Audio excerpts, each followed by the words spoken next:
STOMP's Guide to Ellesmere Port. In the 1930s, Ellesmere Port was nothing but a village. Later it became an oil refinery, and then sometime after that a shopping centre was added. Now, in 2007, houses were added almost as far as the eye can see. But what's really here? Well, you're about to find out. Our first trip is to Asda. What would the people of Britain do without Asda? Probably shrivel up and die. Have you seen those adverts on the telly about paying the Asda price? Well, I certainly will, if I'm either caught shoplifting or filming.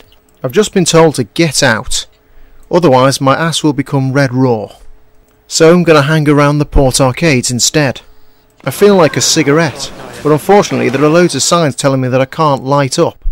And yet oddly I'm walking past shop after shop selling fags.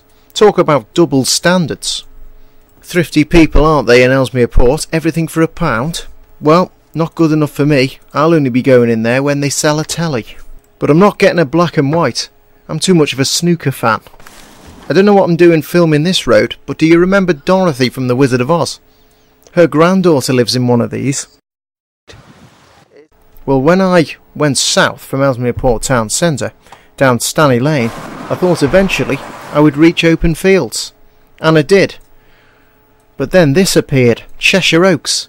More blooming shops. How many more shops does this place need? I bet if I wanted to buy the whole of Ellesmere Port, I could go into a shop here and buy it. Curry's Digital. No, it's called Dixon's, you morons. It was a lightning storm the other week and I had to buy a new 14-inch telly. I came in here and they wouldn't sell me anything but a HD set. Now my whole bedroom wall is covered in plasma. I had to knock all the pictures down onto the floor to install the TV, and they're still all there. I forgot one night. I got out of bed and then I heard a cracking under my foot. I'd trodden on one of my former favourite pictures. Look, if I want to watch a screen the size of a T-Rex, I'll go to the cinema. Unfortunately they won't let me in as they've just seen the camera. I tried to reason with them. I told them that I wouldn't film much of the film. Alright then, no cinema. I might as well have a wander round the rest of this retail park to see what's on offer. They got more shops than I've had Asbos over the last year. So if there's something you can think of, there's a store devoted to it. And what can I think of? Just off the top of my head? Luggage. Oh yes, there it is. Well, I don't want to actually buy any of this crap, because I've got a wheelbarrow if I ever go on holiday. But I do want to show you just how inane this store is. Wall-to-wall luggage, literally. Well, they did tell me to stop filming in case I came upon a trade secret or something, but I think you get the general idea.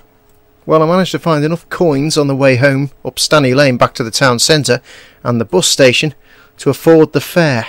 So now I can make my way home to edit this piece of shit that I'm making as part of my Young Hopefuls film project that I'm doing for my community service. You're doing a great job, Gordon Brown.